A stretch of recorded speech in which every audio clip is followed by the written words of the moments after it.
મહત્વના સમાચાર સુરતથી કે જ્યાં સુરતના લક્ષ્મણનગર વિસ્તારમાં બાઇકમાં આગ ભભૂકી ઉઠી છે।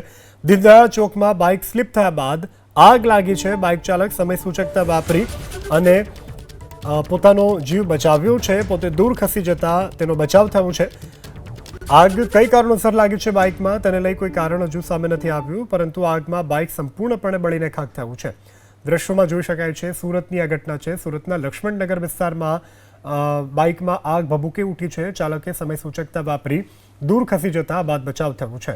તો આગમાં બાઇક સંપૂર્ણપણે બળીને ખાખ થયું છે। બાઇક ચાલકનો આ બાદ બચાવ થયો છે ઘટનાને લઈ અને આગ પર કાબૂ લેવામાં આવ્યો છે। ઘટનાને લઈ અને લોકોમાં દોડધામ મચી ગઈ હતી। નવસારીના વિજલપુરમાં ગેસ સિલિન્ડર ભરેલા ટેમ્પોની પલટી। ગોપાલનગર પાસે રસ્તાના ખાડાના કારણે ટેમ્પો પલટી મારી ગયો છે। ટેમ્પો પલટી જતા રસ્તા ઉપર વિખરાયા gas cylinder. Gas cylinder leakage થયા હોય તો મોટી દુર્ઘટના સર્જાત, પરંતુ સદનસીબે કોઈ દુર્ઘટના નથી સર્જાઈ।